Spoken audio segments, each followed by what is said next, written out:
Hello, hello, hello. I'm starting my retirement ramble. So that will be one of the streams that we'll be talking about because so many people are very curious about the fact that I'm on retirement and they want to know what is retirement like and, what are you doing and what are you going to do and so on. And I think a lot of people have fears about the fact that when you reach retirement age, because here in the Western culture, we see somebody who's on retirement as somebody who is now no longer valuable and can no longer offer any services. And so people have this weird concept that, you're old and you can't do much. I think that is sort of the general concept. And I thought, wait, let me go do some research, being the nerdy person I am. I thought, let me go check out where did retirement come from and have people always viewed retirement like this? And let's see, what did people do generations ago? And it was quite an interesting journey because, here in the Western culture, we associate retirement with the end of your formal employment. And we have a set age, and I think it's common to a lot of countries, especially here, the Western, countries that follow the Western culture. The pensionable age is from 65, but you obviously allowed, like in the state here in South Africa, you're allowed to go on pension at the age of 60, and then you still get all your pension benefits. So yes, I went and I searched and I wanted to see what do people do in the East, right? What are the Eastern cultures like and how do they see retirement and how does that compare with the Western culture in terms of retirement? And when I did, all my reading, I discovered that when people used to retire, say at least a century ago, generations ago, then retirement was seen more as a point in your life when you can no longer be economically productive, right? Because of your physical ability and in some cases even your intellectual ability. So you would stop working or contributing to your family's income and your community's income because you're now not able to do that physically anymore. So you would do jobs that are easier and you would then be seen as a respected elder. But that would be people who reached a certain age. And of course, in the old days, we didn't have the medical advances that we have today. So people are living for longer, people's health is good, and so people can work for longer. But in those days, people, when they reach the age of, say, 40, 50, then they were really old, right? Because they didn't have the health that we have today because they didn't have access to the kind of medical facilities and the medical advancements that we have. All the medicines to keep us going and making us almost equivalent to the young people today. So, so retirement was seen more as a time when you biologically, your body is now not able to function optimally in terms of doing those hard tasks, right? But the way the Western world sees it, it's more related. Retirement is more related to your occupation, right? So the job that you do. And in those days, during the Industrial Revolution, for example, let me just talk about that quickly. Remember, people didn't work in factories. The factory age started here in the 1800s, early 19th century. So when the factories sprang up, people were needed for the factories. So you found many of your farmers and your craftsmen going to search for work and finding work in the factories. So automatically they stopped farming and they stopped doing their craft. And so let me just talk a little bit about the factories quickly. So here you were in a factory and you had to make either garments or you did cabinet making or you did tool making or whatever. But you didn't do it like a craftsman, right? So I'm just thinking of the factory, for example. If you worked in a clothing factory, they made these massive machines and then they also found that they needed to do piecework. So the whole concept of piecework, I think, came right there from the Industrial Revolution already. So people would, for example, your factory workers would stay and make a dress, but somebody would specialize and just make the sleeve. So you would then just sew all the sleeves. Another person would just be sewing all the collars. Another person would just be putting on all the buttons, right? So people were given these specialized jobs. So when you were a factory worker, it didn't mean that when you worked in a clothing factory that you came out there skilled and knew exactly how to make a garment. You just became very skilled in making those collars or those sleeves or putting on the buttons. And even in our modern society, right? I'm a factory worker's child. So my mom worked in a clothing factory and she was very proud of her job, right? And at one point she was a supervisor. So, I mean, that was like another status that she was a supervisor. And then, of course, I also worked in a factory because when I was still studying at varsity, I joined my mom during the December period when I was done writing, and then I would join her and go and work in the factory. And so that was a very nice experience. And I was a runner over there. So my only job was to make sure that all the garments that went into those big bins, right, that we cut all the threads off and that we bundle up, say for example the sleeves, and then we bundle up the sleeves and take it to Auntie Maggie, because Auntie Maggie is the one who must get the sleeves. And then if Auntie Maggie is done putting on the sleeves and the buttons must now go on, then we'll move those garments again to Auntie Jane, for example, who must put on the buttons, right? So the factory workers really lost their skills, right? If they were garment makers or seamsters or whatever, when you work in a factory, you don't pick up more skills. So you actually become de-skilled.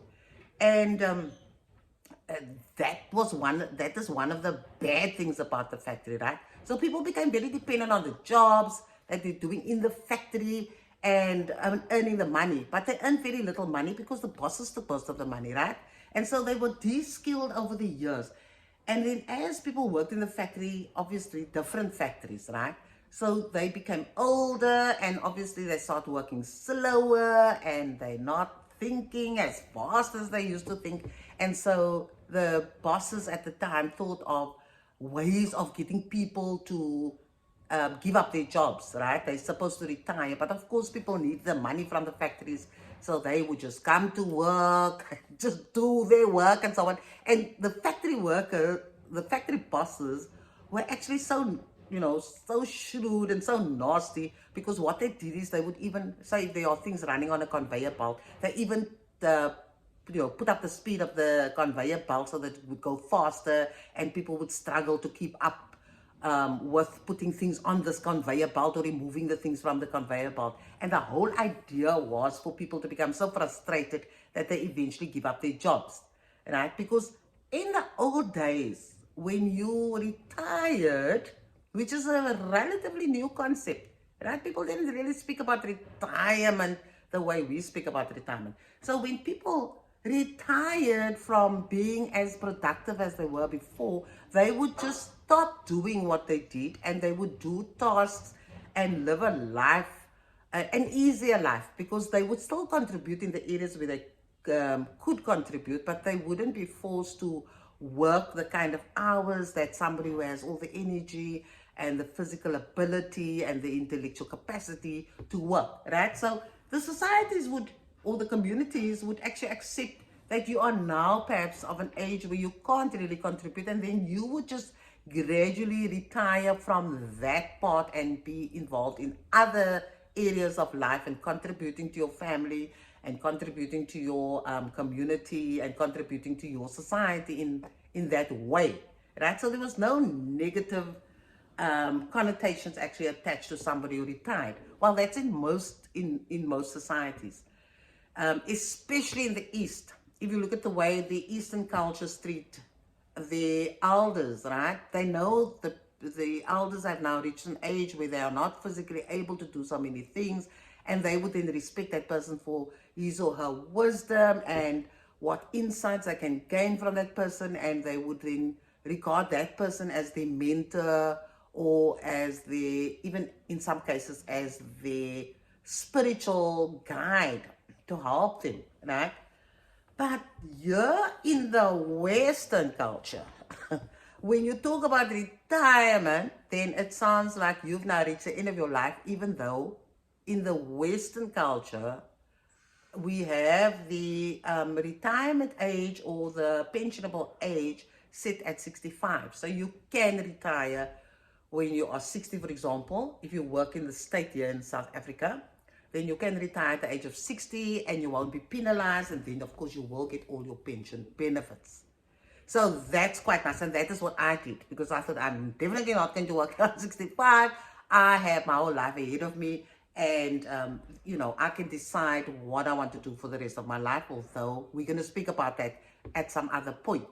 So the main thing about retirement is that here in the Western world, we see retirement as the time when you have to exit from the formal employment, right? So you're in a job and they've kept the retirement age at 65, like I said. So if you're 65, whether you are capable of doing amazing work, whether you can outdo even the young people, whether you have the skills and the knowledge and the ability, it doesn't matter. The system, especially in the state, will actually kick you right out. You can't sit a minute longer there when you get to 65, whether you turn 65 on the 15th of May, on the 15th of November, on the 6th of December, it doesn't matter. You will be kicked out. You will be told that you get your letter to say you need to move out. That is when you turn 65. So, in the Western world, we haven't really stayed abreast with all the developments that we have. Look, in the olden days, you can understand, people people were old when they were already, say, 40, 45, 50, right? Because we didn't have the medical advances that we have today. People didn't have the health facilities. So people didn't live as long as we're living now. So people would obviously age faster because they didn't have access to medical assistance or, health facilities and so forth. And so it made a lot of sense that people retired early from being economically active, right? But they would be absorbed in other areas of social life. And the other point that I found very interesting is that, nowadays we aging slower. We've got better health, right? And so somehow in the Western world, the pensionable age is still 65, although you'll find 65-year-olds who are still physically active, their minds are working well, and they can still make a contribution. But that pegging of the 65-year age came from, apparently from, I can't remember the guy's name, but they wanted to get rid of people who were getting old and they wanted to bring younger people in, right? I think very similar to what we have, because the longer people stay in the job, especially in our country where we have such a high unemployment rate, is that we don't have jobs for the young people. So if you are not as productive as you were, or you're not really contributing to the growth of your company or your organization, then I personally think then it is time to start considering whether you shouldn't leave that particular job, right? Or you're becoming negative. Because, and I'm digressing here. That's the whole idea of the ramblings, right?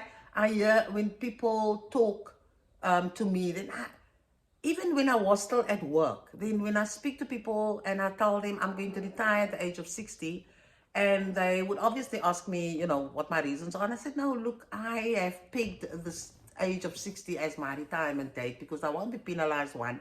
And I'd like to know what else I can do and how I can live my life fully, and how I can serve the Lord by really making use of my talents that I've been given, my gifts that I have.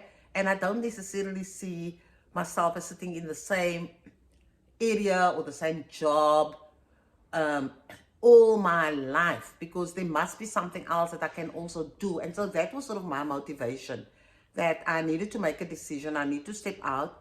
And then while I have my health, while I have my mental capabilities, while I'm still sane and sound, I can actually go and see, because sometimes it's that fear that holds you back. And so people stay in a job and they're miserable.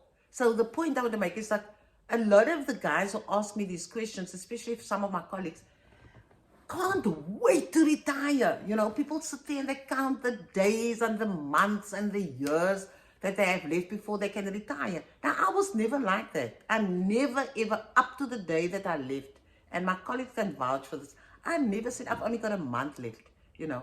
I've got a couple of days or whatever left, because I didn't have those negative feelings about my work. I actually enjoyed my work. It's just that I need to be true to myself as well. And I have been in a protected environment all the time, right? I come from education. So I studied, and then I walked straight into a job. And at the time when we became teachers, English teachers were in high demand, geography teachers were in high demand. In fact, when I applied for my first teaching job, the principal still called to hear. That time it was still all about being on the list. We had choices to say whether we were, what's your preference in terms of employment. Not like today where, the school will decide in what order they're going to put you. I suppose it was like that too.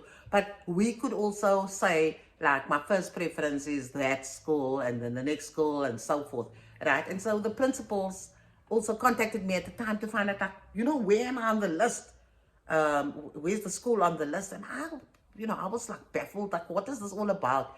And then I heard that was the practice, that all the schools could obviously choose you, but the department will place you at the school that you have placed in the first position, right? So that was quite interesting. So I obviously became a teacher. I landed up at Grassy Park High School.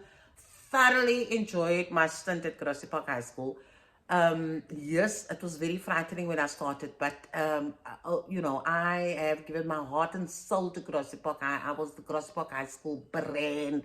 I was the ambassador for the school. Everything. The children were my life, right? And it was all about really helping our young people to achieve and to be the best they can be. So that really drove me, that passion, in fact, that I could add value in that way. And of course, I moved up in the education sector, and I eventually landed up at the district. So, and at no point was I unemployed or was my job threatened. So I came from a very protected environment. My salary was protected. And then, those were the questions I asked myself.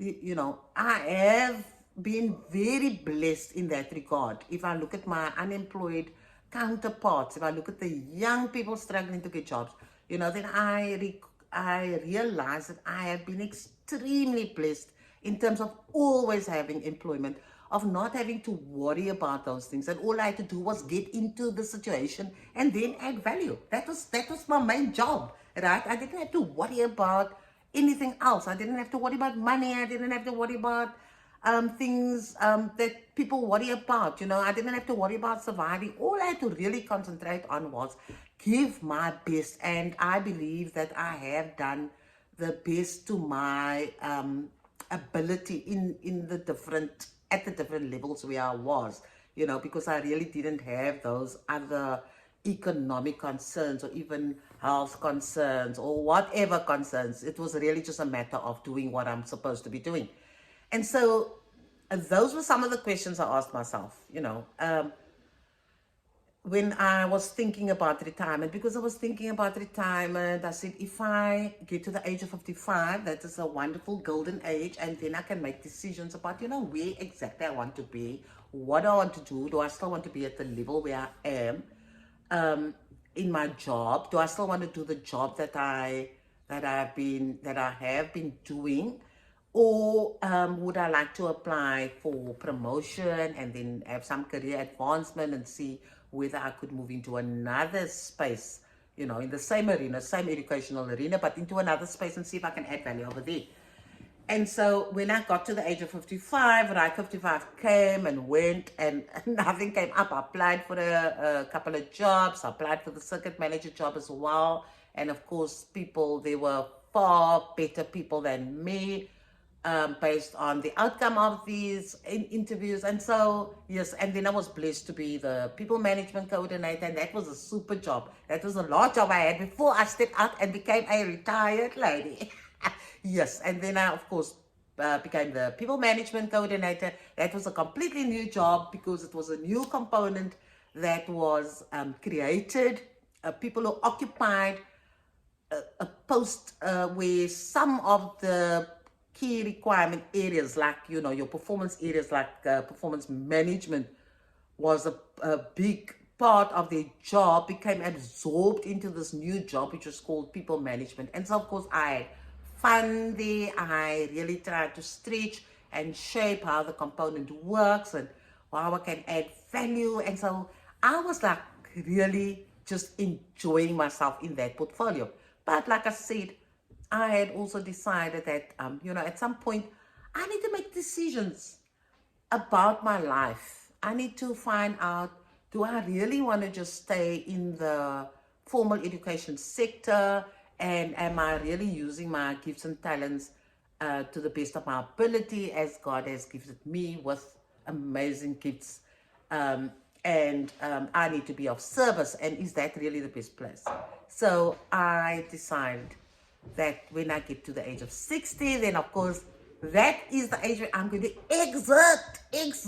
leave the formal employment and not be tied up to a job as such, and then really put myself in that vulnerable position and say, right, here you are, Sharon.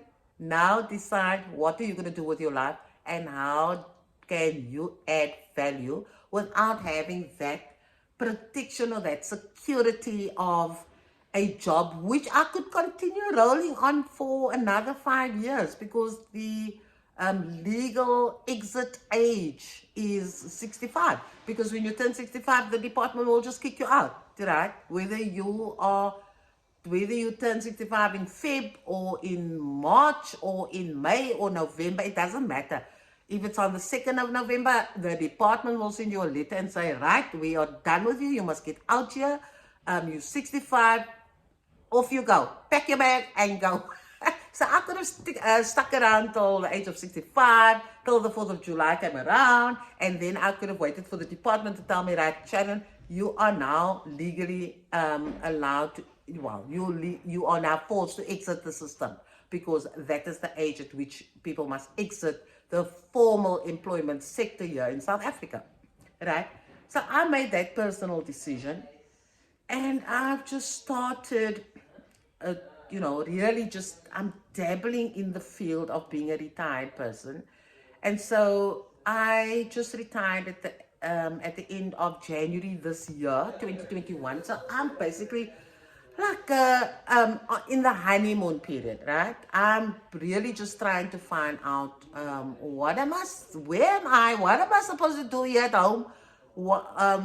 Everything changes. You've got all this time in your hands, and so what am I supposed to do with it? And so, yeah. So I thought, let me just do an introduction and say, right, this is what I'm going to be doing. I'll be rambling on about my retirement journey and everything that goes with it. And hopefully it will be fun for you to be part of the journey. So, yes, episode 1 done. I'll see you shortly. And then we'll talk again about my retirement ramblings. Let me know there in the comments whether you like this. And then, of course, do like and do show me that you just love this craziness and the information that you are getting. Right? Thumbs ups always work. On that note, let me get my coffee going and see what am I supposed to do for this day. Cheerio.